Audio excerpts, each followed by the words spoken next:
Hey my quilty friends, have you tried the really super quick and easy way of joining those binding ends by using the sleeve technique? Well, this video is just a quick tip video showing you exactly how to do that, and it's perfect for those people that struggle joining their binding ends on the diagonal or are just looking for a simpler way of doing it. Let me show you how. So starting off with your prepared binding, mine measures 2.5 inches wide, which is my preferred width, and I've joined the seams on the diagonal, and I'll put a link down below if you'd like to see how to do that. The first thing we're going to do is make sure you've cut a straight line at the top there. Then we're going to bring this top left hand corner down so that the edges line up with the side of the binding. I'm going to give that a finger press, and then I'm going to press it in place. And if you'd like to, this is completely optional, but some people like to fold their binding in half, lining up the edges and pressing. Some people do find this a little bit more easy to manage, but it's just a personal preference. So I've got my quilt here, and I'm going to start in the center bottom of my quilt, and I've got my binding. I'm just going to open it up and line up the edge of my binding along the edge of my quilt. Now what I like to do is sew my binding on from the back, then flip it over and sew it down from the front, but just attach your binding however you like to do that. Then what I'm going to do is, once I know these edges are nicely lined up, I'm just going to clip it in place, or you could use pins, whatever you prefer. And then with a 1/4 inch foot, I'm just going to start at the very beginning and then sew down about 1.5 inches past this edge here. I've got my 1/4 inch foot on to get my 1/4 inch seam allowance. I'm stitching at stitch length 2. I'm using wonderful confetti thread. I'm going to start right before that fold and then sew along. I will do a back stitch so that it's nice and secure.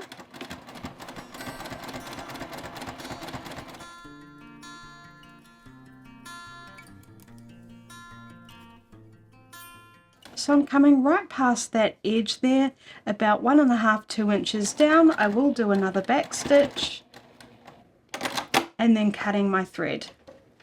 Now we're just going to fold our binding back over in half. We're going to line up the edges of our binding with the edge of our quilt, and we're going to start sewing about 1.5 inches to 2 inches away from that bottom fold there. So we'll start about here. I'll put a clip in to remind me where I want to start, and if you'd like to, you can clip your binding on. Just do this part however you prefer. So I want to start right where that clip is, so I'm just going to remove it and then put my foot down and start sewing. I will do a little back stitch just so it's nice and secure. So now I'm just going to carry on and sew my binding onto my quilt, and I'll see you back where we started at the beginning.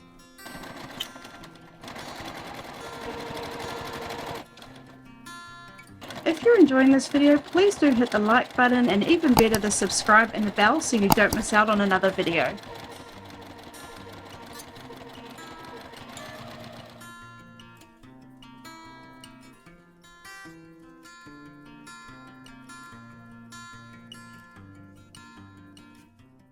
So I'm nearly back to where I started, and what I'll do is I'll just carry on sewing my binding on, and I want to come past where we started by about 1 inch.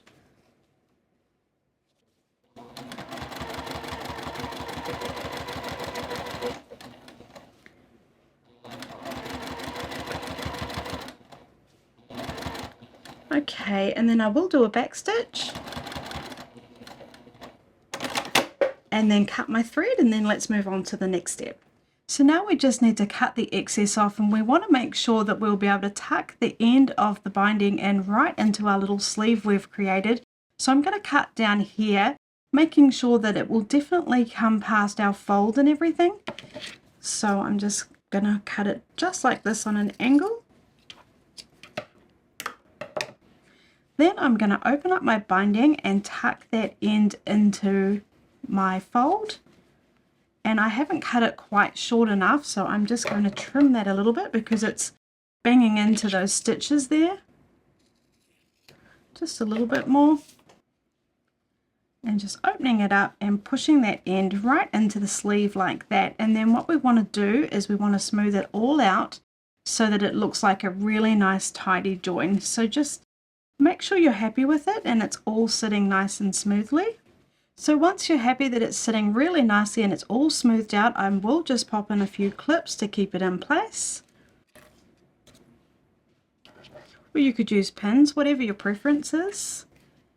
So starting a little bit before where we stopped previously, I will do a back stitch again, removing my clips as I need to, making sure everything is getting sewn down nicely and tidily.